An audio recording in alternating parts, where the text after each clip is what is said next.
Okay.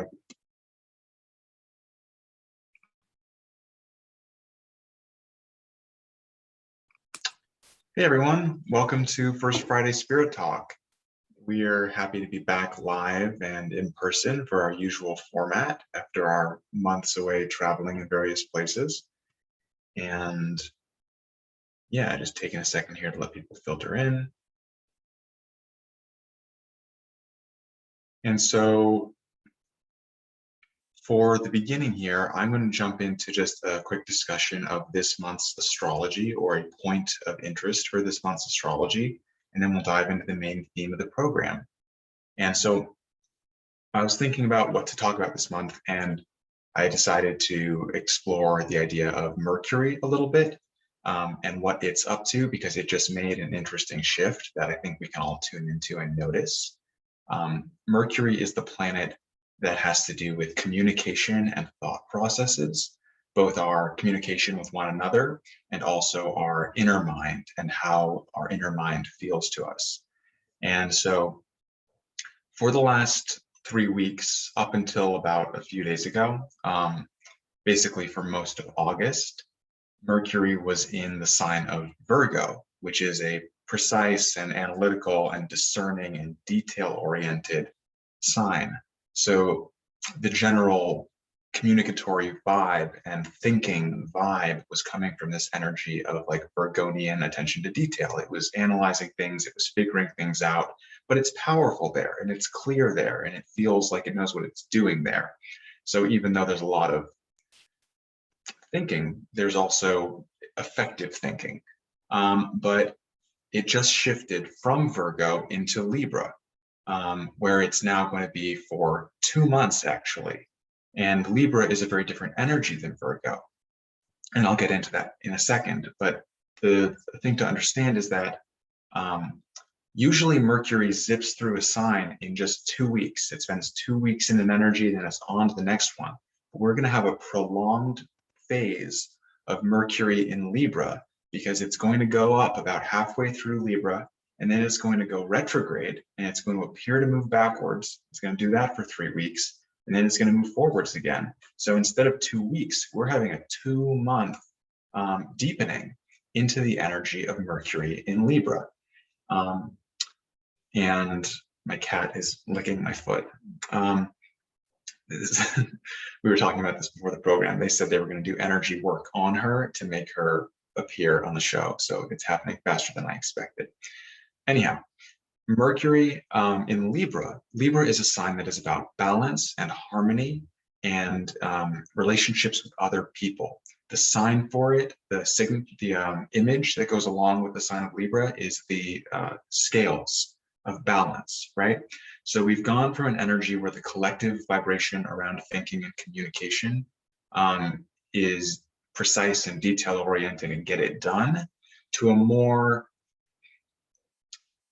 it's not indecisive per se, but in Libra, the energy wants to take time to find balance. It's a little bit of a princess and the pea sort of thing, where we might spend the next 2 months kind of going back and forth, gathering data, figuring out what feels right. And that's part of the process. If it feels like you're indecisive, if it feels like you can't figure something out, it might just be that it needs to take time to kind of balance the scales. And there's also a way in which our thinking is now oriented towards harmony and balance with others as well. So all of a sudden, there's a lot of opportunity to pay attention to the way that we communicate with others, to the balance between our giving and our receiving with others, and things of that nature.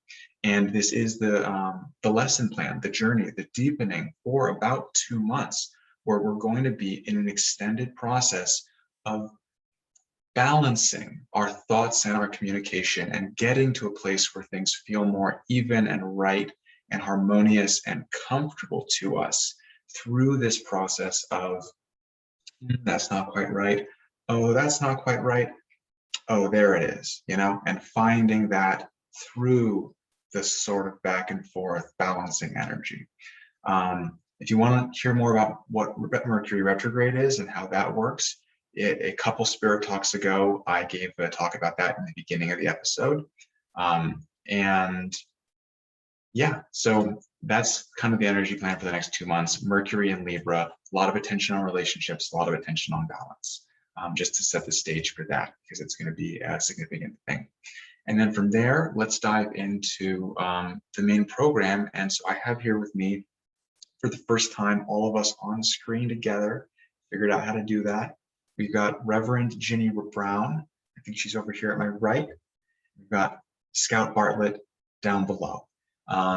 And so today, so this is Spirit Talk. Welcome to First Friday Spirit Talk, where we get together every month and we talk about general metaphysical, spiritual, mystical topics, and we explore questions together and kind of break things down and understand them more clearly.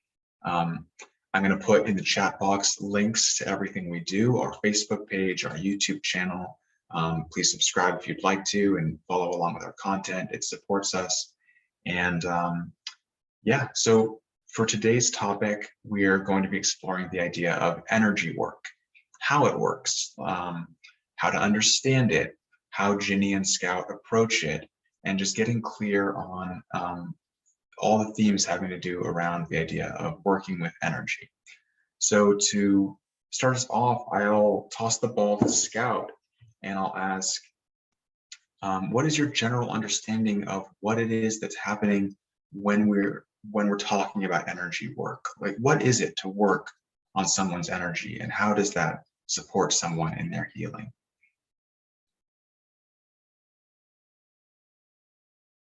Oh, you're muted. Works a whole lot better if I turn the mic back on, doesn't it? I got so baffled by the questions, I forgot how to control normal reality, which happens a lot. Everything that all right, start over. Hi, I'm Scout. I'm an energy junkie. That's what led me initially into the kinds of studies and actually had me recognize my first teacher, Betty Bethards, was that I really had a sense and a sensitivity to energy, whatever that stuff is. And I still can't define what it is, but I noticed that science is still trying to define what water is too, and they just found some new properties the other day. And we've kind of had water around for a while. So in the same way that every human body is some huge percentage water, and the human planet is some huge percentage water. Thanks, Ginny. Nice way to demonstrate. My view and my experience is everything and every non-thing is energy. It took a while, but quantum metaphysics has had that concept for a very long time. Quantum physics came all the way around the circle. So metaphysics went this way, quantum physics went the other way, and they met at the top, where quantum physics figured out that everything's energy, that there is no stuff in stuff. And metaphysics says there is no stuff in stuff, but then it gets sort of divergent from there. Early on, I noticed that a part of my peculiar knack is being able to trace or track energy flows and energy patterns, and that I do that not only in my mental view of it, but I actually do it tactily, not actually physically touching, but my hands will be moving when I'm working with clients, and I'm tracking energy patterns and then untangling them as I go. In my view, we have, I'll say, an original energetic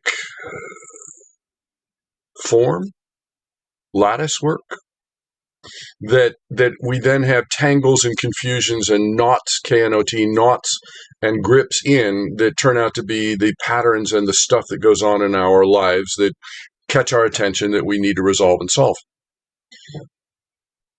And what I do in my work is track that energy and then the words fall apart, because it's hard to say whether I tune it, whether I untangle it, whether I bring it up to a proper frequency, whether I change its color, whether I change its brightness. All of those words apply, and none of those words is it, because it's beyond words. But it is everything that we experience in the world, whether it's physical, mental, emotional, or spiritual, is all energy, just experienced through different formats. So I think that's where I'd start with. Everything is physical, mental, emotional, and energy. And in that hierarchy, energy is sort of the baseline under all of it, and the rest are higher layers of how we're dancing with that in four-dimensional space. I'm going to quit there and toss it over to Ginny. I like that, Scout. You know, energy does cross over all those different planes, of connectivity. And to do energy work, to me, is to address, you can address things on any one of those levels, right?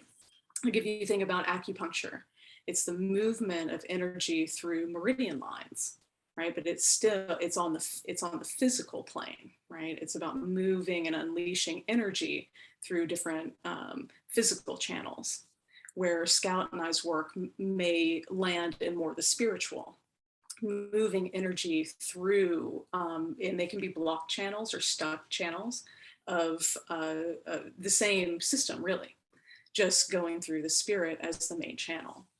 And you can do this on the emotional level. It's the same thing. You know, energy is what we are, right? It's the substance of us. And so it has the matter of us, our physical body, takes on the negative polarity, and negative not meaning a bad thing, but just the dense part, right? And the spirit makes up the positive polarity, or, you know, the energy in motion part of us, right? And together, when these two energies meet, it manifests like how we experience our life. And so when we're doing energy work on someone, often people come because they're at a precipice or a crossroads where they want to shift their energy dynamic, or they are looking for a pathway to get that energy to flow, right? It could be creatively, it could be physically, it could be in any form of manifestation. And so to do energy work, it's the same as, working out in the gym, or going to an acupuncturist, or, any type of redirection of energy. And so energy healing to me is a redirection of energy. We don't know that we're kind of, our nose is against, in a corner, like we're kind of bumping up against something. We don't know sometimes that we're, are you not going to demonstrate that, Scout? Okay, that's fine. Sometimes we just don't know that we're kind of coming up against one of those hard blocks, and it's helpful to get a perspective. There we go, to shift that.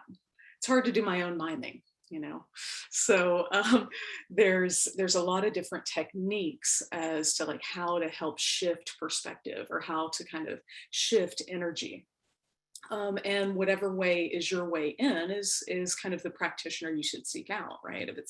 If you work analytically and mentally, it's like, a therapist, or, someone who can hang with you in that area may be most helpful. Or if it feels like a physical stuckness, something, seek out practitioners that align with those issues. Although most energy work is going to go across all platforms if you're open-minded to it. Chris? Yeah, I think that's really interesting, the way you just kind of described how to seek the thing that is most in line with your belief systems and your own understanding of what might work for you. And that points me to like inquiry about the role of the receiver of energy work in the process, and their openness to it and their willingness to it. And I'm going to give this back to you first, Ginny. Like, in what way does it take the receiver of the energy work being open to it in order for it to actually work and make a complete circuit? Like, I mean, could you pour enough energy into someone for them to heal if they weren't approaching you in an attitude of being open and ready to engage with that on their end? No. I was asked the other day by someone, what is my favorite kind of client? And I said, the stuck but willing. I love when people approach me with, I love Scott. Oh my God, I did it. Not Scott.com. Scout's metaphor of the tangled knots, right? It's like when someone is coming like that, that's amazing to me, but you have to be willing to let it be undone. You can't, this is how people get stuck into healing traps or trying to heal other people, in their life, like thinking it's them who need to change. If this could just heal in them, I think they would be happier. None of that works. You have to kind of continue to refocus on yourself, number one, not trying to heal other people, but you can only help the willing. And as an energy practitioner of any kind, it's one of the most important things to embody, because the ego loves to take on any shape it can find, right? And the savior complex is strong in the healing community. So you want to be able to combat that by, only working with people where they are, right? And not thinking that you have the solution for that. They have the solution for that. You're just helping uncover it. So inside every client that I work with is the answer that they're looking for. My only job is to dust it off and to help them come to that realization. Something that you may see on my website and things like that is leading you back to yourself. It's not about, me, conducting miracles. You are the miracle, so kind of a constant resurgence and calling home to that way of working with people, and to keep the ego out of it, right? Because you can't heal someone. I use this metaphor of, you go to the doctor, you have a broken bone, you go to the doctor and they set it for you, but it's your body who heals. If your body doesn't want to heal, it's going to remain weak or fractured, or, it's up to you to heal. And I believe it's the same thing with any kind of energy worker. It's up to you to let go of what's holding you back, or being willing to change. Scout, you want to add to that? Yeah, we'll dive into the battle of semantics. First thing I always like to point out when I bump into that word is that it's awkward, but we need to remember that healing is not to be reserved for disease. I agree with Ginny. Stuck but willing is fabulous. But my favorite kind of clients are the people that figure out that if they regularly boost their energy, they can build momentum and they expand forward. And same thing with Ginny, of course. Healing, in my point of view, is anytime we're adding additional energy into a system, person, puppy, the cat that we're messing with, anytime that we're adding additional energy into a system beyond what that system is able to realize, recognize, or draw into itself at the time.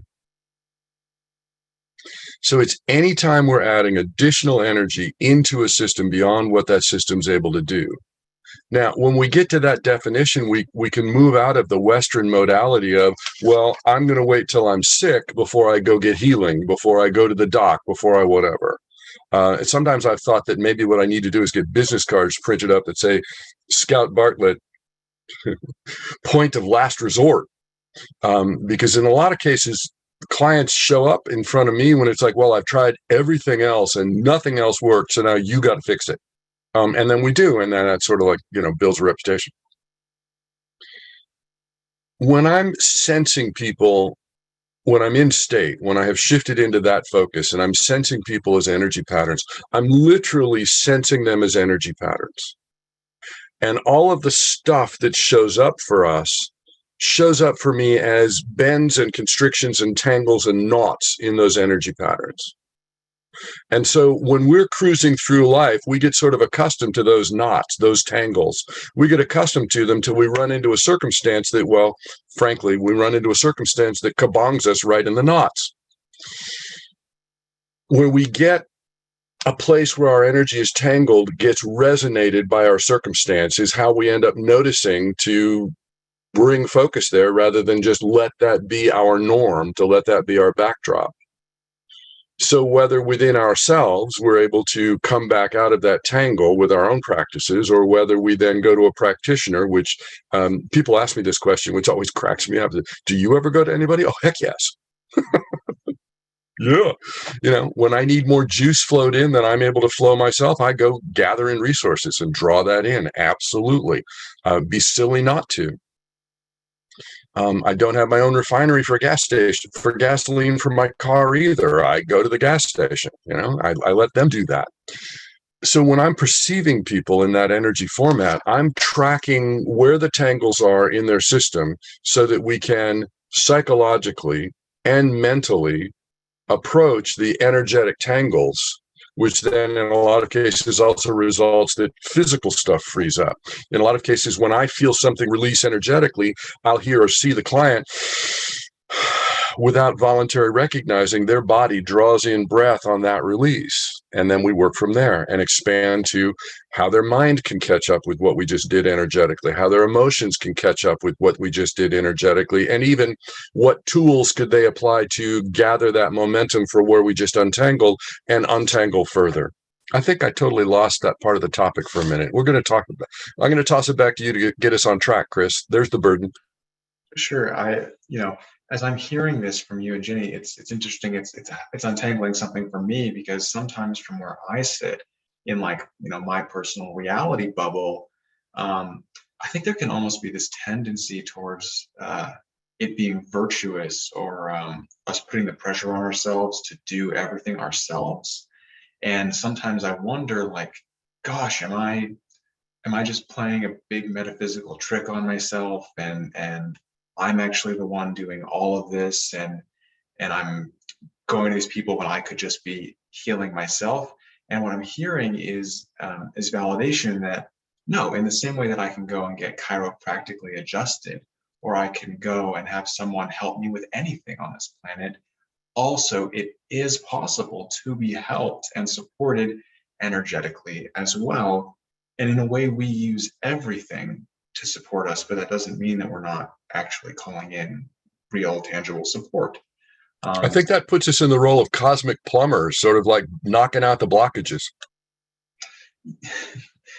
I almost want to save this for the end of the program because it's such a nice bow tie sort of thing. But what's coming up for me listening to this is that everything, the whole universe, everybody in our lives is an energy healer for us, even if it's just something hitting us in the knots to show us where the healing is. That's also in support of us. We'll come back around to that, about how the whole universe is working together in a grand healing project. But let me ask you both about your personal approach to energy work and what it's like for you when you're in session. I know, Scout, you've spoken to that a bit, with that you're untangling things, you're tactily sensing them. But if there's anything either of you would like to add about your experience when you're doing energy work with a client and how you approach that, I'm sure people would love to hear it. The first time I worked with a client, there we go. I have these little pages with my stick figure on them and the colors for the chakras just as a map. And the first time that I work with a client, I actually go in and trace. I mean, all right. So my hands are actually holding a pen, because when I'm doing that, let's see if I've got one. Anyway, my hands are holding a pen because when I'm doing that, I'm tracing that onto the client page. There we go.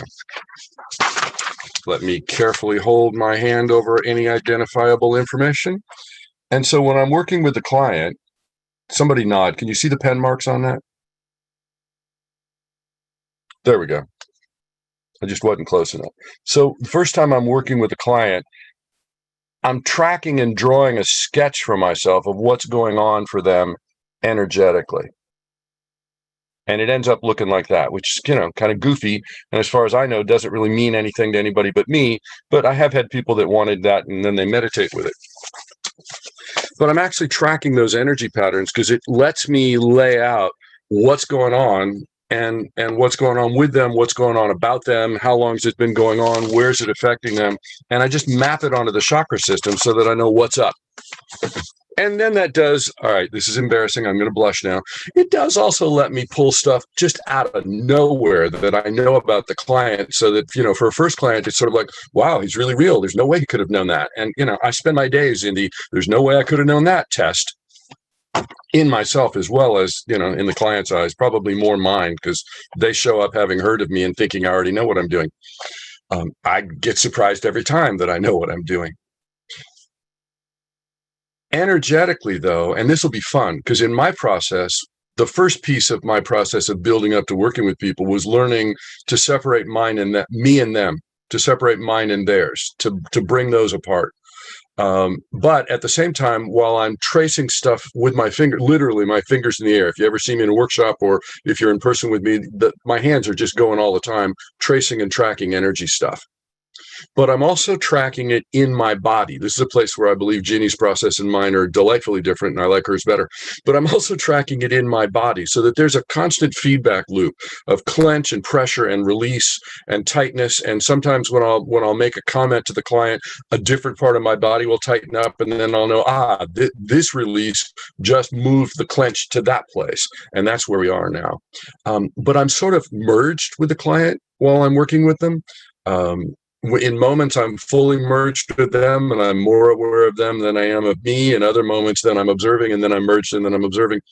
And so in that walk a mile in their shoes thing, that's what I'm doing with the client. I end up deeply in my heart state, feeling the client because of that merge, and at the same time able to be tracking what's going on and speaking to that weird knack, but being able to then put words in it and speak to it with metaphor and analogy. And quick comment, Ginny, I think it's your month for the meditation, but if we could, if right before you go to the meditation, if I could do a little energy experiment and then you could go to the meditation, I would love to do that. See, we never talk about this stuff ahead of time. So yeah, for me going into client work, it's about first bearing witness. Like, what is it, in your own words, what is coming up? Where are you? Are you in a void? Are you very clear? Are you, where are you inside what's calling you to be in that moment or to seek out support? I work primarily clairvoyantly. So I move in and out of meditation with clients to kind of like Scout's stick figure. I look at energy and talk to the chakras to see where these energy patterns are being held.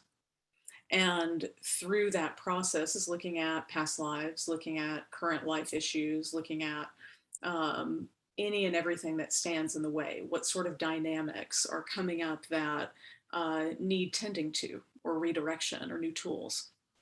And through the session process, we kind of navigate that depending on how the client shows up. If it's analytically, we focus on sorting of this and that, what's real, what's not real. If if the client is coming in an emotional state, we feel our way through it. If they're in physical pain, we touch into that. We talk about the acuteness, if it's dull, if it's sharp, and understand what it's showing through that. Towards the end of session work, I do healing, and that healing is about taking the energy that it was focused on the problem and shifting it, freeing it, really, not necessarily focusing it on a perception of solution, because solution is found in motion, right? We might think the solution is, changing where we live. That might not be it. So we don't want to create invalidation by shifting the energy to what a perception of solution is. What we want to do is free it to be more neutral, so that in action, each step that you take, you're developing and gaining ground in the areas that have, presented a challenge for you or a place of growth. So in that work, and I do work with healing energies, different ones to attune and to soothe or to empower or to ignite different parts of someone's energy system. So it takes on a variety of different things. And there's some clients, I've just swaddled up and held, put my physical hands on, if that's what's called in the moment. So I really let spirit kind of speak, like their spirit speak to what it needs, to what it wants. And I attune in my library and study of healing to what feels like it's going to help bring that neutrality and help bring a moment of clarity, of release, of freedom from, what it is they've been carrying into session. And so it's those who've worked with me, it's very grounded approach. I have a very grounded practice. Although when we move into these deeper parts of the session, it becomes very abstract, so I allow that. And I think the focus that I have just on my own personal grounding and stability and things like that helps support that abstract nature where it's not, taking on someone's karma or taking on someone's pain or physicality. It's like I can keep those things separate, but also help facilitate the change that people are looking for. Is that clear-ish, Chris? You tell me. It's very clear, and it also gives everyone an interesting template as to Libran energy. If you're wondering about the Mercury thing I tuned into here, Ginny runs a lot of Libra energy. So that ultimate, that neutrality, that clear balance between herself and others, and in how she relates to community, is like kind of the ultimate expression of like the best realization of how to be in Libra energy, is to find that level of clarity and balance in things. Yeah, she's done. She's healed. She's 100% all the way there. Scout too. Silly joke, but let me pass it over to Scout here to do an energy experiment, and then back to Ginny for the meditation. And I just joke that way because to me they're both so impressive and wonderful to have had as teachers in my space. But I know that we're all on a continually, eternally unfolding learning adventure. So, yeah. So this truly is an experiment. And it's only going to take us a minute or so here. But the first thing I'd like you to do is just Ginny, if you would, I'm going to pull my energy back out of the room. If you would too, I'm just going to draw it inside my body. If you would too, just for the sake of the experiment. I know that's not your practice, but it's a fun toy.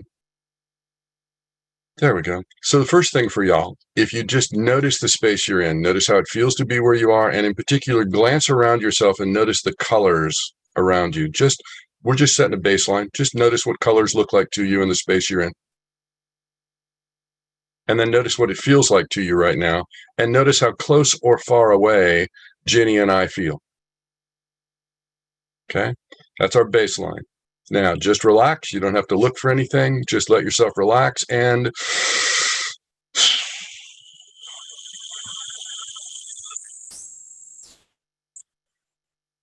Ginny, you can release.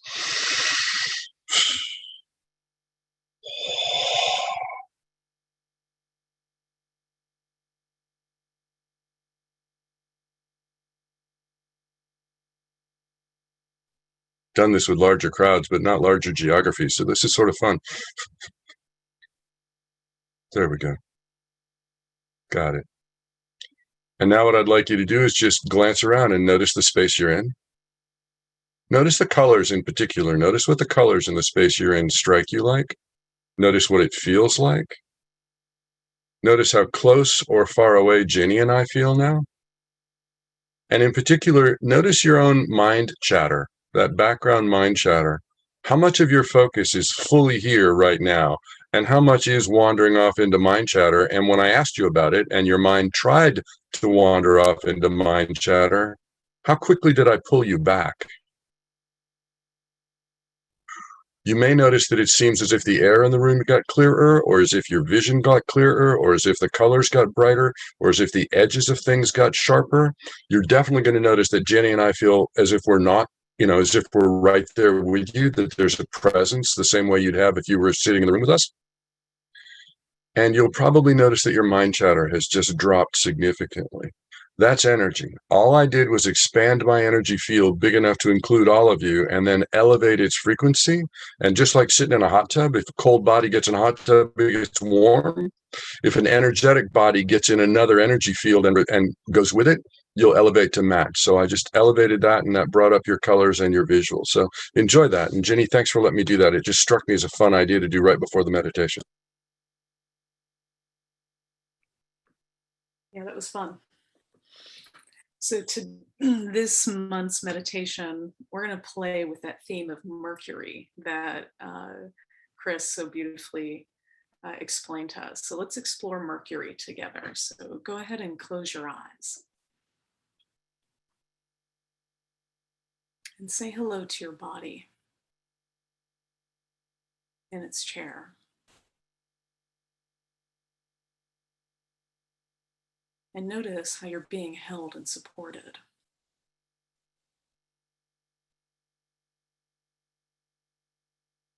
In the energy of trust.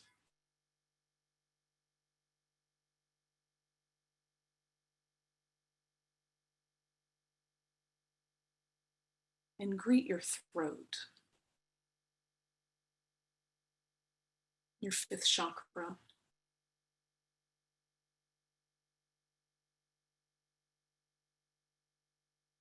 And notice its current state of being. Does it feel tight, open, scratchy?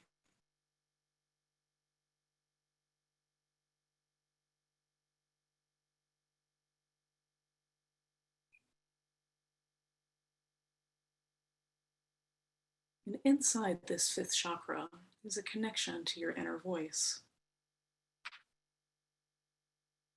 your intuition, the part of you that knows.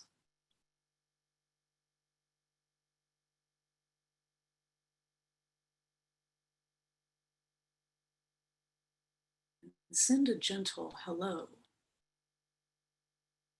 from your mind down into your throat.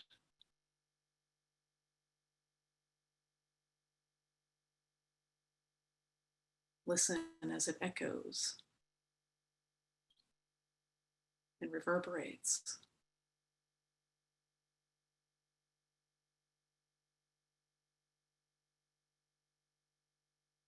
And as that hello hits the walls of your throat,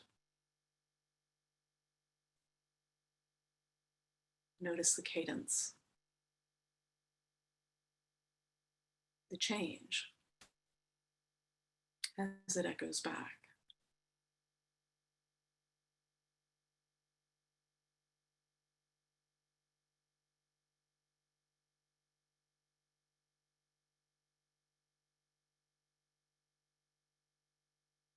This is the sound of you.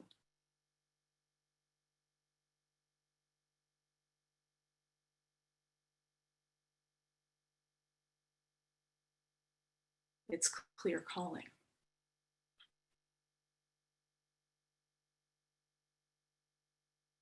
The invitation.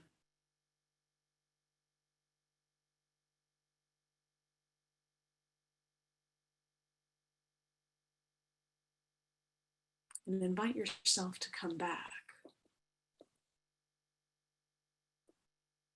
to the room that we share together.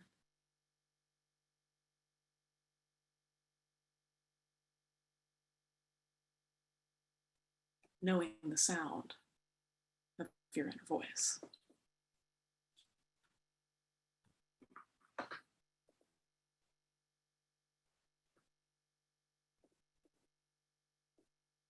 Always love that.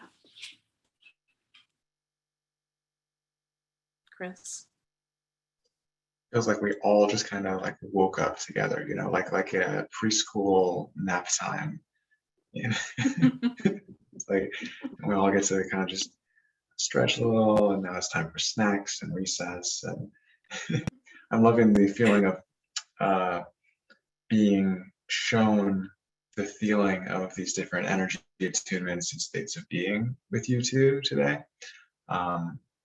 feels like there's a lot to learn here that is nonverbal as you follow along with the energetics of it.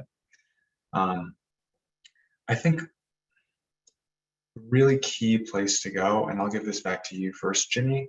You mentioned how in your practice as a healer, you bring a lot of neutrality and clarity to avoid taking on karma and energy that isn't yours while you're engaging in healing work.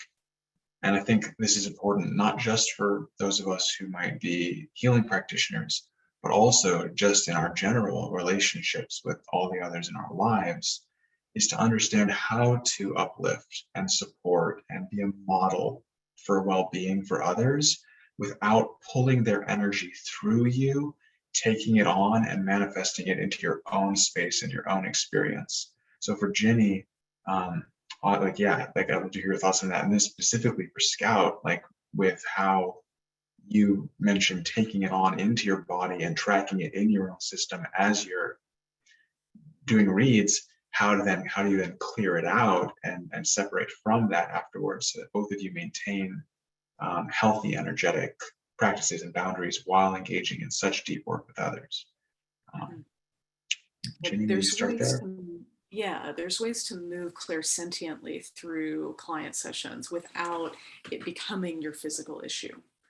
When I'm working with animals or small children or elderly, people who are beings on a different frequency, that may not have the communicative ability to express what's going on for them or with them, it often appears clairsentiently, right? It's like, I remember working with a elderly couple, and I was working primarily with the wife, and my knee just would not stop throbbing. And I said, "Sir, can we please work on your knee?"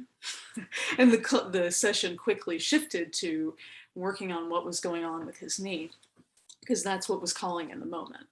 But once acknowledged, for me personally, and Scout being the primary clairsentient in this, I'll let him speak to his process, but once it's acknowledged, then I can move it.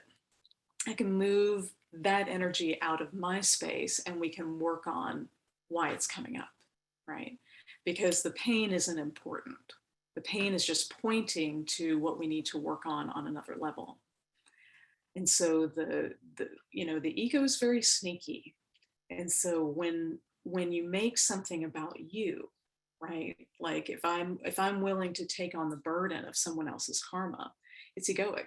Like that's me saying, like, I can carry a weight, I can carry your cross for you, not my job. And it's arrogant, and it leaves you in the exact same place. If I think I'm unburdening you, I'm not. Your karma is your karma.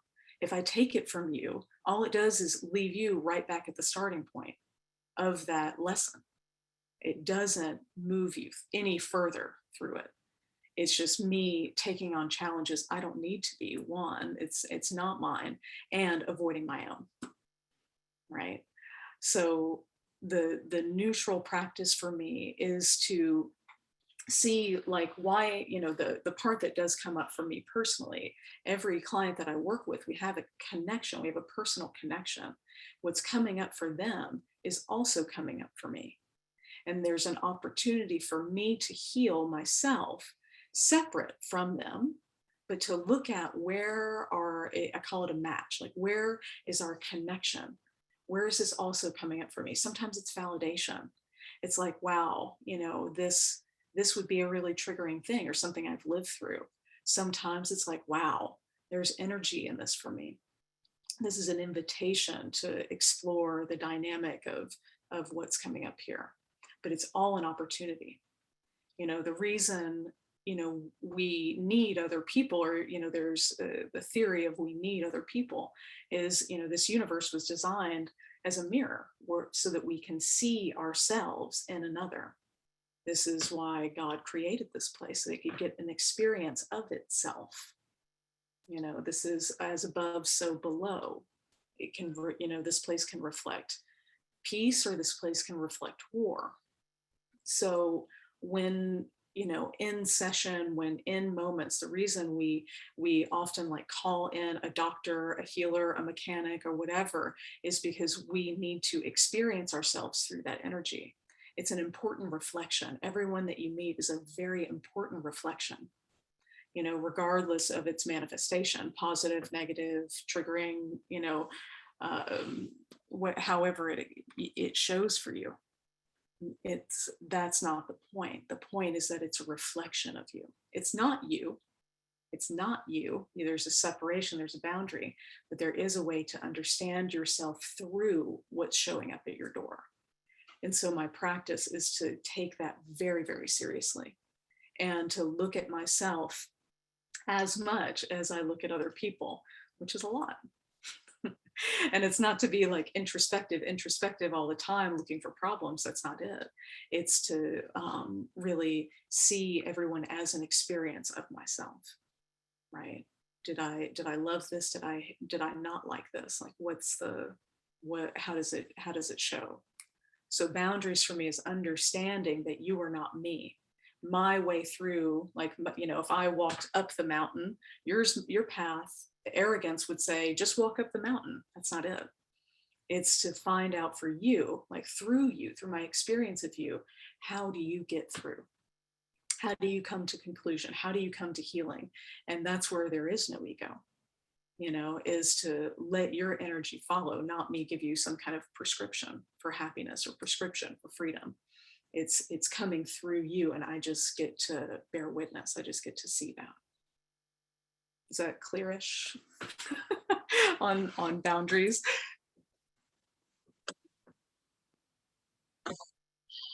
This is such a cute process. I love getting to do these, and thank you guys. Thank you all for coming. I'm seeing a lot of names that folks I haven't talked to in a while. So how cool! Thanks for dropping by. I get to do such an amazing process every time we do one of these, and I'm just going to confess. I've done enough work with clients to know that my work is good and that it's effective, and I feel pretty comfortable with that. But I get in here, and every time I listen to Ginny talk, it's like, oh man, her stuff sounds so much cooler than my stuff sounds. It's like it's sort of like I hope I'm good enough. I hope they'll like me. It's just hysterical to watch all of that stuff trigger, while it's my job to stay in my center and stay in my energy and broadcast my light and watch all that stuff trigger. Because I know that I am me. Oh God, now I'm stuck with it. I am me and you are you and we are all together. Cuckoo, cuckoo. But I know that I am me that has a core essence that's wrapped around by all of the energy tangles that I brought in as my curriculum, part of a larger group project. And so I'm like, walking my way through. I have been deeply honored when people have referenced or attributed my work and mentioned it as that they see me as walking my talk. And I find that interesting, because in truth, what I do is I talk my walk. It's not like, oh, I'm going to say it and then I'll live up to it. No, I'm out there living this amazing experience of being a spiritual being, waking up in a human lifetime.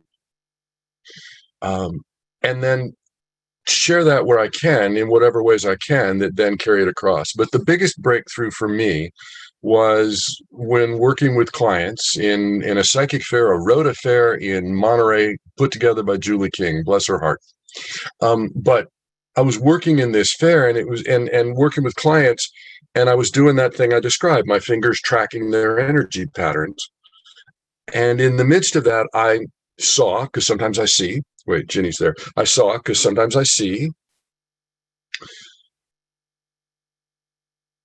this energy beam that I was untangling. I saw being able to pull that from the center of the earth so that we had earth energy running through our chakras, draw that up through the body, out the top of the head, and all the way up into, I'm kind of simple, my God's a big energy cloud that's overhead somewhere. After I graduated from the old man with the beard and the chair who had good people and bad people in different hands, and I couldn't track which hand I wanted to be in. But and then I noticed that when I supported that beam to come open and flow, the people in front of me lit up and saw what they hadn't been able to see. Yeah, you get it. If you've ever tried to explain something to a friend where you know your friend is stuck and you try to tell them and they just can't see it, and then they get mad at you because you're kabonging them right in their knots. But the client in front of me lit up and saw what they saw, and it took me a while of doing that because I caught on right away. Oh, that's a good thing to do. I'll do that with clients, and it took me a while to figure out. Oh, that's a good thing to do. I'll do that in me.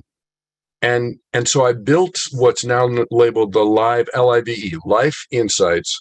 Oh, actually on screen, that's Life Insights Vertical Energy Beam, LIVE, Live Beam Practice, that allowed me to have a beam of energy and let my light glow out through me and through everything around me, which allowed me to survive walking through life as a naturally gifted or a hugely afflicted empath or clairsentient talent.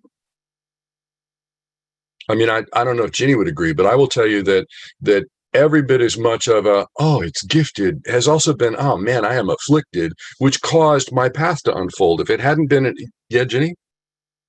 If my sensitivity hadn't also been an affliction, I would have been lazy enough to work as an engineer and collect paychecks. Bluntly put.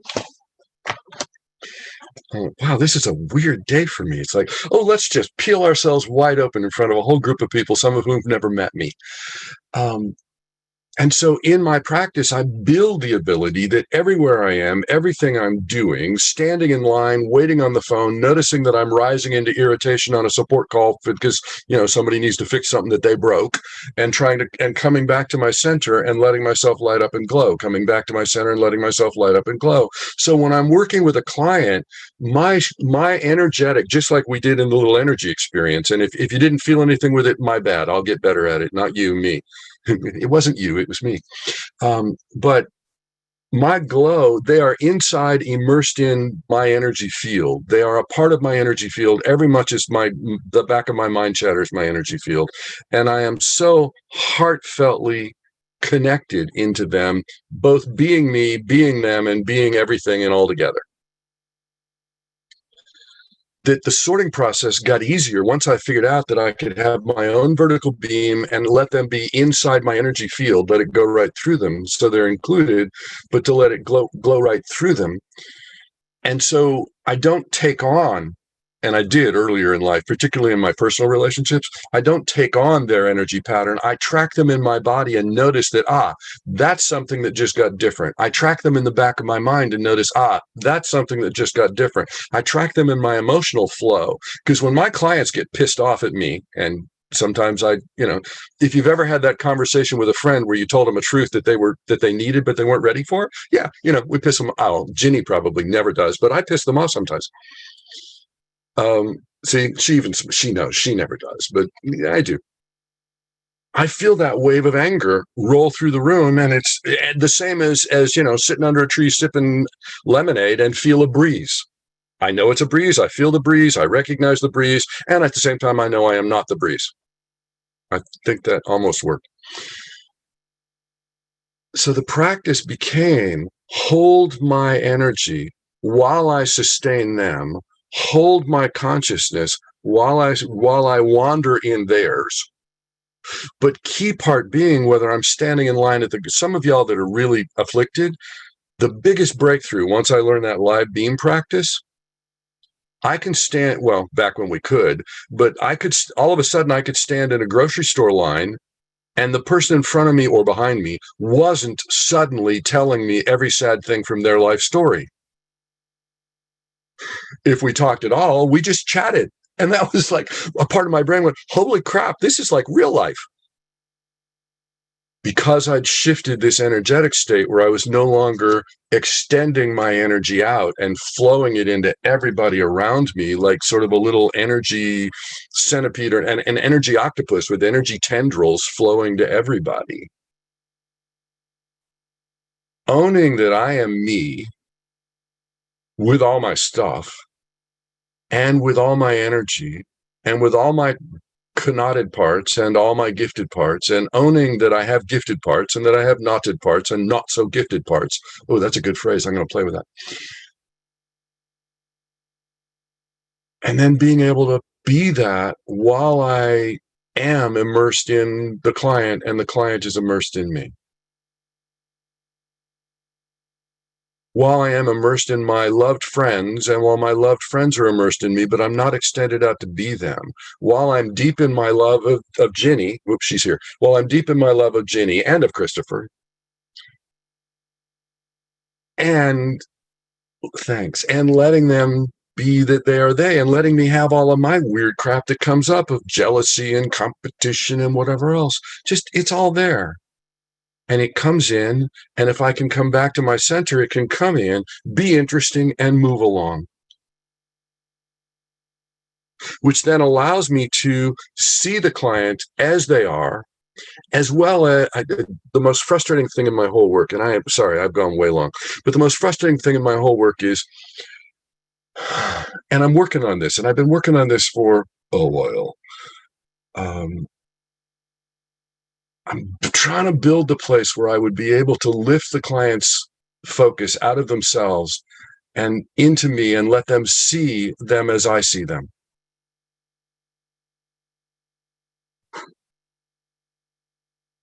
I just made myself cry. How cute. Thanks, everybody. Because so often, if they could just see what I could see, and it's not like, it's not like that television Pinocchio commercial of what I see here is a room full of untapped potential. It's really what I see as that core essence of them that's entangled in their knots.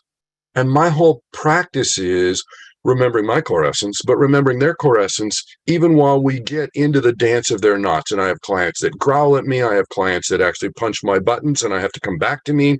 I have grief and sadness. I have clients' partners who punch my buttons while we're trying to figure out how to deal with them, and clients' parents and children that punch my buttons while we're figuring out how to deal with them. And then it's coming back and finding our way back to center. Finding our way back, for me, it's hard because I am so heart-based. And if you guys stuck around this long, I'll help you out. Quick psychic read. If you made it this far in today's event, you're heart-based. There you go. Done deal. That was easy. You must be at least this heart-based to have been interested in this. It's kind of like an amusement park. Coming back to that heart-based and then seeing where the world is from there. And I think I totally lost the question and wandered off in my own process. Thank you all for being my therapist. I much appreciate it. And it's time for me to not make my turn go any longer. Chris, help. This is perfect, actually. It's super perfect. And you did address everything I wanted to understand out of that question. And I feel like from you and Ginny both in different ways, I'm getting that there's a very important, and it's a self-healing process at the very same time that it's a healing of the other process of understanding what's yours and what's theirs. It's this key skill of energetic discernment and the willingness to be aware and conscious of what's happening with others, with the world, while also still discerning what's yours and what doesn't have to be held onto and kept of the other.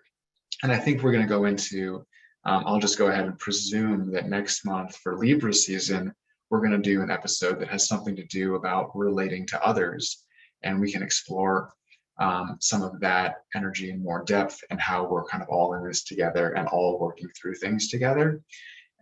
But for now, I want to say, so I hear that. I think that at the core, at the root of a lot of this is just that understanding of that's their knee, not mine, or that wave of breeze that just passed through me. I can track it, I can help them with it, but it is allowed to pass through me because it's not mine. And that is, yes, go ahead, Scott.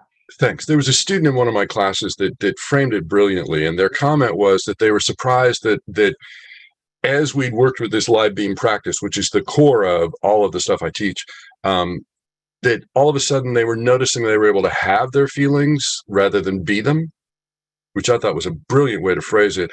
And what Jenny and I are talking, at least in my phrase, and Jenny, you can argue with me, is my ability to have my clients rather than be them.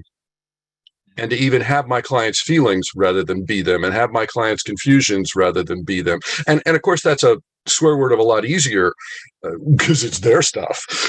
But yeah.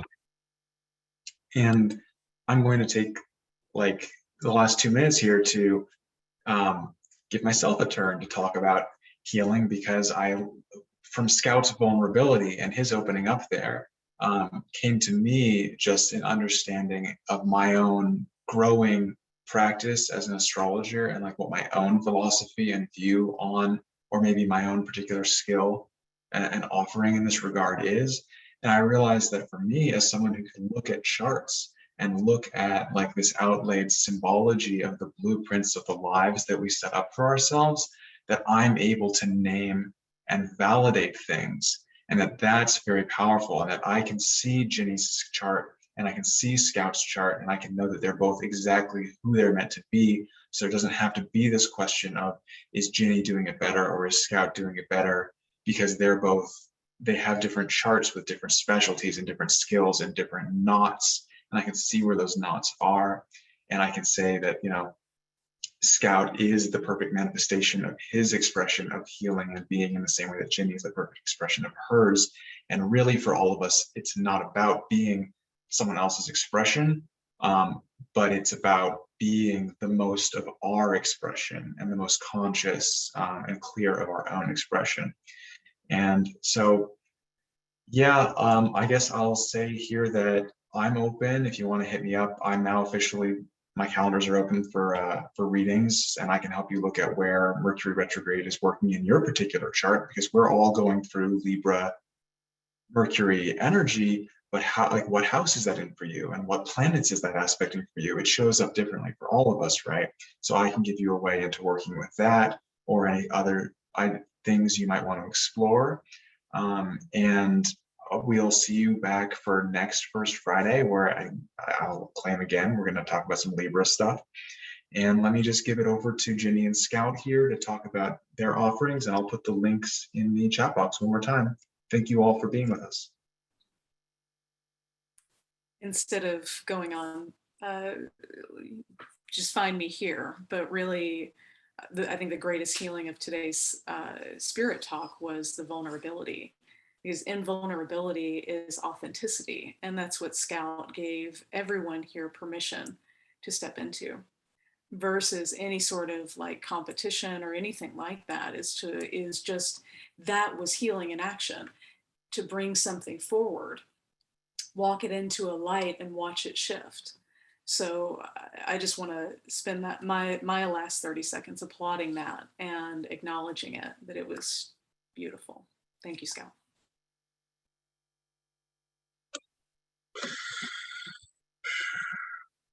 Ginny, you still do your morning meditation cycle, right? We're shifting it up. Okay, cool. It's changing. Ginny and I both do things that are gift to the community as part of our tithing in exchange for our energy experiment. I do a radio show, Life Insights Live. That's Life Insights Live. The radio show has been recognized as the longest running major market personal growth radio program in the nation. I laugh at me a lot. Oh, and just so you guys can be among the first to know, next month, the first part of next month, we're introducing a brand new theme music for the radio show. So that's exciting.